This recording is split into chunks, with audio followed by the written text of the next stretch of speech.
Hi everyone, this is Dr. Mike, host of the free iTunes podcast, Psychiatric Secrets Revealed with Dr. Mike, but that's not why I'm here today. This is another Saving Savvy episode, this time a belated review on the Fuji XF1. I like doing these belated reviews because really what's happening is I'm buying these cameras as they're switching over to a different model so you can get a good deal. So for instance, I got this camera for $199. It's originally sold at around $500, so pretty significant. I think that price will fluctuate if you check the internet a little bit. So if you see a little higher price today, keep checking. You might find one of these at that really low price, but you'll definitely get a bargain one way or another. This camera has the same sensor and processor as the Fuji X10, which is a little larger, sort of rangefinder looking camera, and the sensor size is about twice as big as what you'd see in a typical compact camera, or 1.3 times the size of what you would see in a typical enthusiast camera like a Canon S120. So the sensor is a little bit bigger, and that might offer some advantages. It also has a unique sensor in the sense that it can combine pixels, and so it can create a picture that has less megapixels, but will offer better low noise performance, better dynamic range, and that sort of thing. So you get some advantages there, and typically you could go down, let's say, from the 12 megapixels down to maybe 6 megapixels for those other photos. But they still look pretty good. So this has a unique off and on mechanism. To make the camera more compact, you pull the lens out and turn it. It's slightly fiddly when you start to use it, but not at all after just a short amount of time, and that actually turns the camera on. The lens goes from an f1.8 at its wide angle to a f4.9 at its telephoto angle or distance. And that's not a super fast lens, but certainly a little fast for a member of its class, and so it's no worse than other cameras of this size, and in some ways it's better. And if you shoot at that wide angle, you actually can crop down a little bit and get a closer view and still take advantage of that brighter lens. It has a lot of advanced features. So for instance, I told you about the ability to combine pixels in its EXR mode, and so it can do a little bit better job when it comes to dynamic range and things like low light performance just by using that function. It also has things that we've kind of come to expect, like art filters and a panoramic mode. This one will do all different sorts of panoramas. It has film choices. Fuji is famous for being able to select a film style like Astia or Velvia, or different film styles. They'd have different characteristics from the film days, and this camera will do that too, and it does a pretty nice job at giving you either like whatever type of film you'd like, including a black and white version, which I can't remember the name of that one is. So it has those functions too. Plus it has scene modes, as you would expect, and it does shoot in RAW. Now when you're in RAW, a lot of the specialty things are disabled. So for instance, this camera actually, although it has only a 4x zoom, it's like a 25 to 100 millimeter equivalent lens, it only has a 4x zoom, but it has a pretty good digital zoom. It's not just a blow up the pixels digital zoom, it's an intelligent digital zoom, and it looks pretty decent. But that will only function if you're not in a RAW mode. So even if you're recording in JPEG plus RAW, you can't use the digital zoom. However, if you're just in JPEG only, you can. And there's those little quirks like that throughout the camera. It has a assignable function button here, which I've assigned to the digital zoom, but you can assign it to other things. Just a shutter switch here, your kind of control dial there, and then of course your zoom is adjusted by actually rotating the lens, which is kind of cool.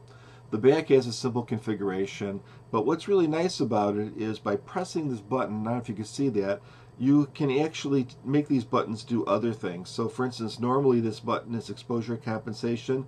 I can turn it into like the, how many shots if I want to do bracketing and those sorts of different things. So you can adjust some of these buttons in different ways too. Some of these buttons are customizable in this FN menu. Get rid of it that way. And you don't press on the screen. You this just tells you what these new buttons are assigned to. And I found that actually very helpful and really pretty user friendly. There are some things that you do have to dig into the menu for, whether you like it or not, like for instance flash compensation.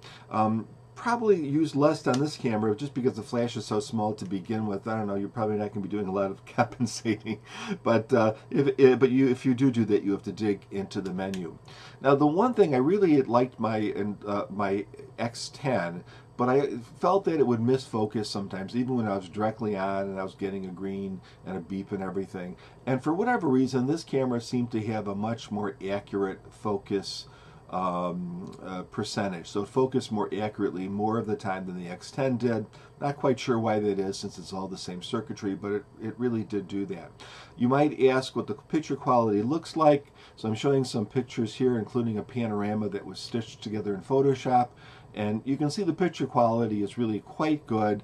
I think it just seems to have a little bit more dynamic range than what you would see in a normal little point and shoot camera, and that makes the pictures have that much more of a 3D sort of feel. In addition, the low light performance is good too. Now, is it phenomenal, or is it just light years ahead of what I would expect from a camera of this size? I don't think so, but I would say that an ISO or up to 800 produces a pretty clean image.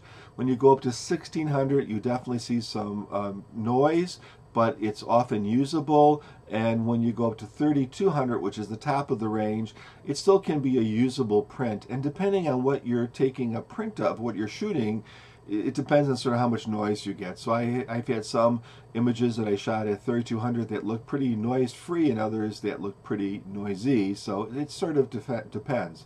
You actually have higher ranges of ISO than 3200. When you do that, you drop down your resolution very low, and so those should only be used in emergencies, and I didn't really even experiment with those modes at all. I haven't checked out the video on this camera yet. I will, and I'll probably post it as a secondary video, but there are some videos on YouTube now, and they basically said the video is okay. It will do fine for a family video. You're not going to necessarily use this for some Hollywood production or something major importance, but it does okay for what it is. Of course, as a compact camera, it's missing a hot shoe and other things that we kind of expect on a little bit bigger enthusiast cameras. And generally, I liked it, and I thought the pictures were really, really quite excellent, and definitely a cut above your typical compact camera. So now it just shut itself off, and so let's hope we can press this. And it turns on. So okay, so you can turn it on pretty easily just by pressing the shutter button when it goes into standby. Couple things that I did not like about this camera, I wrote them down. One thing is probably to be expected, and that's different modes offer different things. So when you move into different things the camera can do. So for instance, when you're in RAW, you can't use the digital zoom. You can't use a lot of other the specialty features. Even if you're shooting in JPEG and RAW, some things just get shut down, like some of the bracketing styles. However, this is the kind of camera that you're most likely going to be using JPEGs for, not so much RAW files. The other thing with the RAW files is they would not open up in Aperture, so Aperture does not have the right software to open up the RAW files created by this camera. However, I did find that they opened up in Adobe Camera Raw just fine. The other thing I didn't like about it was the position of this record button, which I tended to press unintentionally many, many times. Now, the more I got used to the camera, the less I did it, but I still did press that button a lot, and it was kind of frustrating because all of a sudden I'd be recording a movie that I didn't want to record.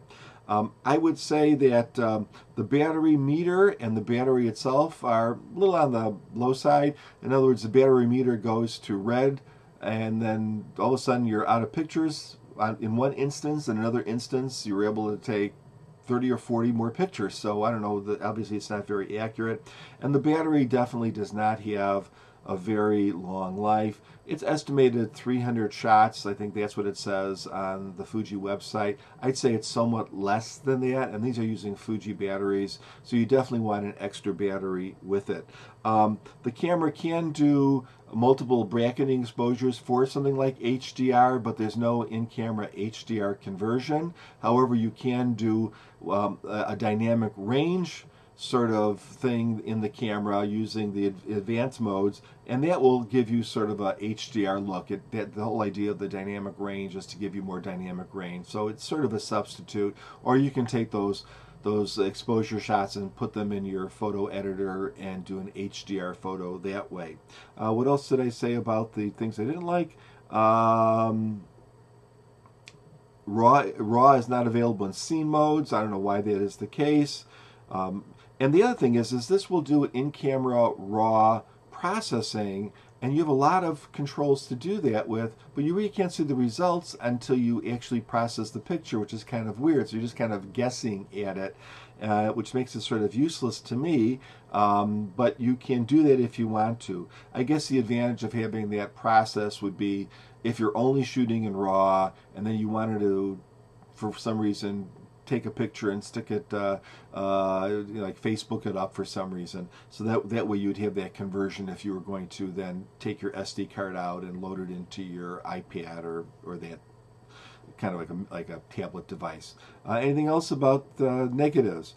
That's about it on the negatives, but there's many positives. And so overall, I found this camera really nice to use. The one thing that I would suggest, and this was about only 25 bucks, also on Amazon, is you can buy these cases. This one is by Mega Gear. It's got a magnetic lock on it, and I carry this camera around all over the place on a recent trip. That's those pictures I was showing you. And so it folds up and it goes like this very nicely. That snaps on, and you have a belt loop here, and so it was incredibly convenient to carry the camera around in this configuration. Of course, this is an additional purchase, but I would recommend it just because I felt that it really enhanced the using experience. I didn't have to carry a bag with me or have this in my pocket and worry about it slipping out or falling or something like that. So what's my view? My final word on this camera? I really liked it. It's a little bit quirky. It does offer full manual mode to the limits that these kinds of cameras will give you. It takes really excellent pictures as far as the dynamic range is concerned. Low noise performance is pretty decent for a sensor this size, and I would recommend it, especially at that $199 price if you could find it. I mean, that's a super deal. Even if it's a little bit more, I think it's a very good deal. Would I have spent $500 on this camera? Well, the reality is I didn't spend $500 on this camera, so I wouldn't, but that's just me. I kind of wait for these cameras to kind of drop in price. And that's a good hint, by the way. If you are, don't forget, especially when it comes to smaller cameras, they're often being introduced a new model every year. DSLRs might be every couple of years. And if you are looking for a super bargain, you can often just wait until that new camera comes out, and you wait a little bit, and they're trying to unload the old cameras. These are still excellent cameras. They're just maybe slight differences in their configuration or their performance settings. Often the hype that you hear about the performance improvements turns out to be a lot less than the actual performance improvements. So you really get a very good camera for a astonishingly good price. So with that, that's my little review on the Fuji XF1. Recommended camera, especially at its bargain price as it's being phased out. And if you get some time, please give my podcast a listen. It's called Psychiatric Secrets Revealed with Dr. Mike. You can find it on iTunes and other podcatching sites. Take care. Oh, I had to show you my latest cup. It's kind of cute. It's a lens cup. Instead of saying 310 millimeters, it has 310 milliliters. Haha. Bye.